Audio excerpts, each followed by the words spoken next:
The death toll across the Middle East is rising as the United States and Israel's war with Iran enters its second week. Officials report around 1,300 people killed in Iran, more than 200 in Lebanon, and around a dozen in Israel. Israel and the U.S. have exchanged more strikes with Iran, with overnight airstrikes hitting Tehran's Mehra-bad airport. U.S. President Donald Trump has once again shifted his war aims, now saying he has no interest in a deal and demanding Tehran's unconditional surrender. Well, Iran's President Masoud Pe-zeshkian has responded by vowing to never surrender. But he did offer an apology to Gulf neighbors who have been targeted by Iranian attacks. Iran is vowing to fight on until it avenges the death of its supreme leader. But towards nations in the Gulf, Iran's president was conciliatory. He apologized for Iran's attacks on those countries and offered this explanation. I should apologize to the neighboring countries that were attacked by Iran on my own behalf. What happened was that our commanders and our leader lost their lives following this barbaric aggression. And our armed forces, the champions that are sacrificing their lives to defend our territorial integrity, fired at will, because their commanders were absent, and they did whatever was necessary. They proudly and powerfully defended our homeland. Shortly after, the president's office clarified that Iran will still respond to aggression from U.S. bases in the region. Several Gulf nations have reported drone attacks since Pezeshkian's statement. Dubai's airport, normally the world's busiest, closed temporarily after a drone crashed nearby. U.S. President Donald Trump took credit for Iran's policy reversal on its neighbors, saying Tehran only acted because of the relentless attacks by the U.S. and Israel. Posting on Truth Social, he issued this warning to Iran. Today, Iran will be hit very hard, under serious consideration for complete destruction and certain death because of Iran's bad behavior are areas and groups of people that were not considered for targeting up until this moment in time. At least 1,500 people have been killed since the U.S. and Israel began the war a week ago.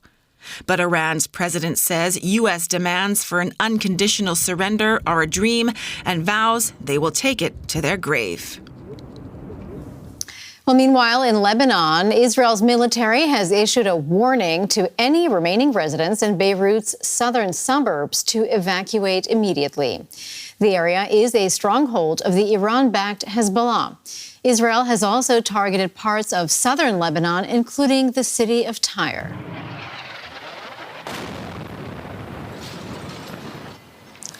The Israeli military said it was targeting military infrastructure belonging to Hezbollah. Lebanese officials say the strikes have killed nearly 300 people and displaced more than 450,000 since Israel began hitting targets in Lebanon. Well, for more, we can now speak to H.A. Hellyer. He is a geopolitical analyst and author with London's Royal United Services Institute for Defense and Security Studies, and he joins us now from Cairo.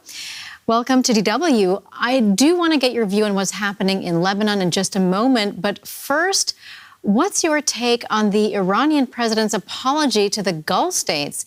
Can the Gulf states trust that Iran will not attack its neighbors until they attack first? Thank you very much for having me. First, a couple of things here. It's not entirely clear if this apology was to the Gulf states. It might have been to Azerbaijan and Turkey because there were some attacks that took place there.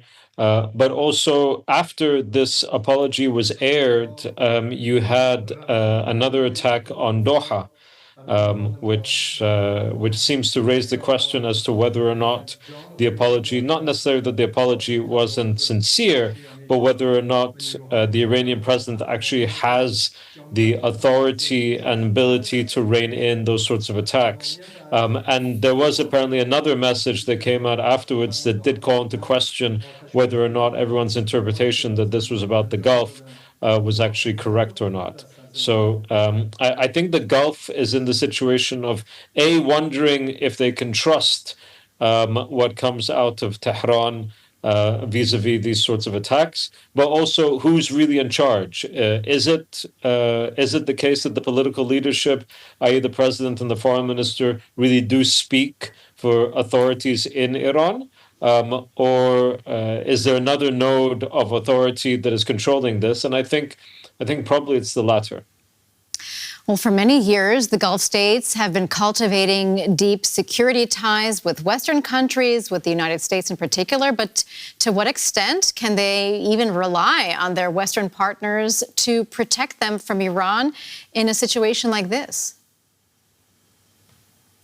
Well, a couple of things here. One, the Gulf states have been hit multiple times over the past week, and the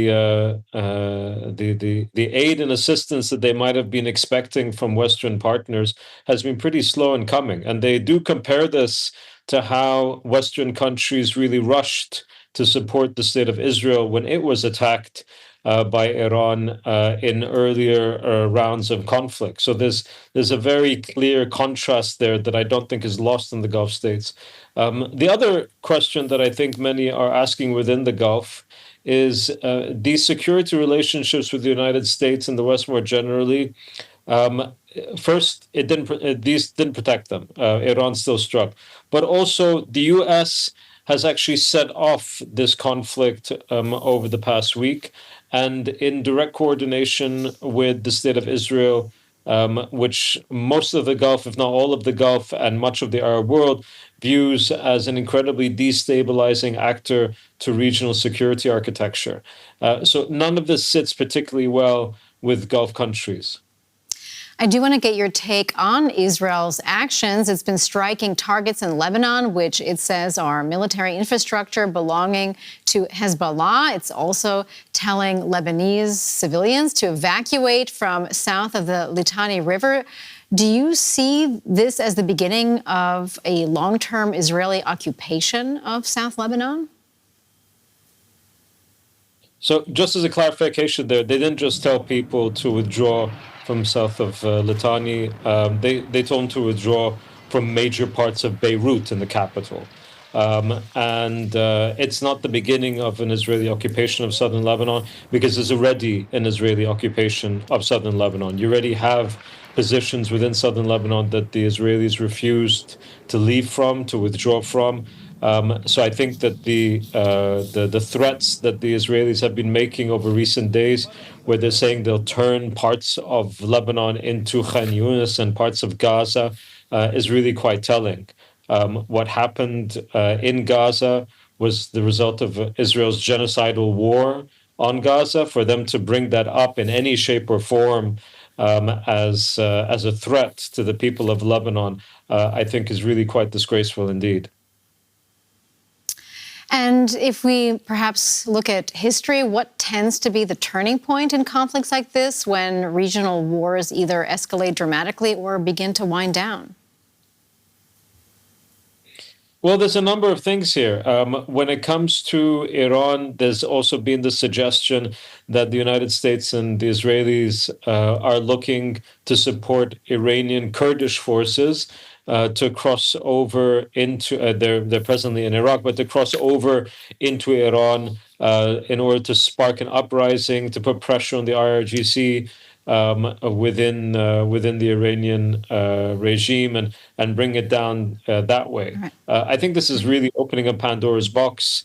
I think that the fragmentation of Iran would become much more likely, and also internecine conflict within Iraq itself as well, because all Iraqi populations would be interested in that. So none of this looks good. I think this is a very risky time. I think it's a very dangerous moment, and I think the European countries and the region really need to step up in order to de-escalate immediately. That was analyst H.A. Hellyer. Many thanks indeed for your insights. Thank you.